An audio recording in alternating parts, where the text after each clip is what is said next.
Au sol, différentes mines que Anas, jeune soldat de 19 ans, doit identifier en quelques secondes devant son sergent instructeur. Celle-là, là, la verte. Antipersonnel.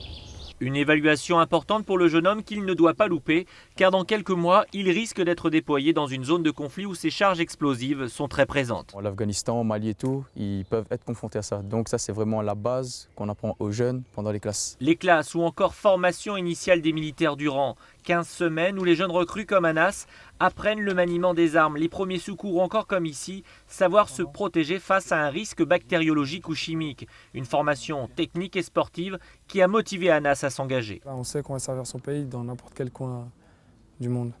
Et on sait qu'on va le servir concrètement. Concrètement, c'est exact. Quel que soit le risque. Quel que soit le risque. Un risque qui a pris pour lui toute son importance un certain 13 novembre. Originaire de la région parisienne, Anas a été bouleversé par les attentats de Paris. Des événements et un sentiment d'impuissance qui ont accéléré son envie d'intégrer au plus vite l'armée. Moi, je me suis dit, je vais y aller. Là, c'est le moment pour défendre mon pays contre toutes les attaques possibles.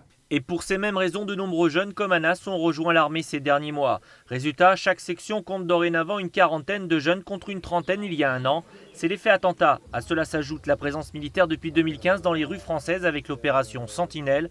Une visibilité qui a bousculé l'image de l'armée et de son attractivité. Le fait d'être au plus proche de la population depuis un certain temps, depuis janvier 2015, permet de faire comprendre le métier, de faire comprendre à nos jeunes que oui, un jour ou l'autre, ils pourront s'engager, ils pourront défendre la France et surtout, c'est les mêmes qu'eux.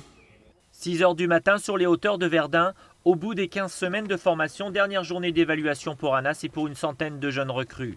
Un parcours semé d'embûches sur 25 km où tout ce qu'il a appris est mis en pratique. Acosta, pour un bond de l'autre côté de la piste, prêt? Allez.